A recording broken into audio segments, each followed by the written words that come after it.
हरियाणा को अपने 10 सांसद मिल चुके हैं, लेकिन मुकाबला जो है वो बड़ा रोचक यहाँ पर भी देखने को मिला।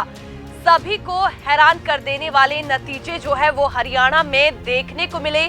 भाजपा पूरी तरह से क्लीन स्वीप हो गई और कांग्रेस पार्टी जो है अब अपनी पहचान बनाती हुई हरियाणा में नजर आ रही है। वहीं बात करेंगे दो क्षेत्रीय दलों की, जिनमें आईएनएलडी और जेजेपी शामिल है।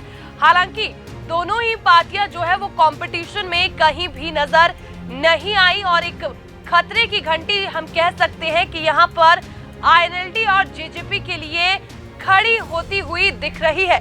जिस तरह से चौधरी देवीलाल की विरासत को दोनों पार्टियां आगे बढ़ाती हुई दिख रही है, लेकिन विरासत को कैसे संभालना है इसका अंदाजा लगता है कि दोनों पार्टियों को नहीं हो पा रहा।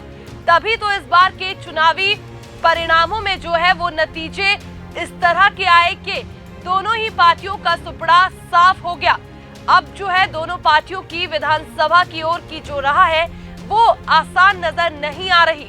साफ तौर पर देखा जाए तो चौधरी देवीलाल के रुतबे को कायम रख पाने में दोनों दल नाकामयाब हुए हैं। इसका पता चुनावी परिणामों को देखकर लगता है।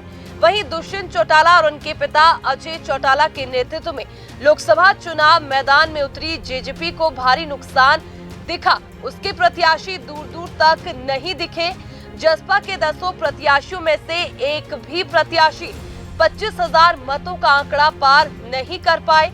हालांकि इनमें सबसे अधिक हिसार से प्रत्याशी नैना चौटाला ही 22,000 से अधिक मत ले पाई, जबकि इनेलो ने अंबाला, कुरुक्षेत्र, सिरसा, हिसार और गुरुग्राम में चुनाव लड़ा।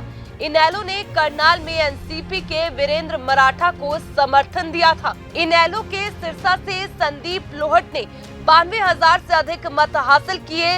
पार्टी में दूसरे नंबर पर अभय चौटाला रहे, जिन्होंने 80,000 मत हासिल किए, जबकि गुरुग्राम से सौरभ खान, अंबाला से गुरप्रीत सिंह 10,000 का आंकड़ा भी पार नहीं कर पाए।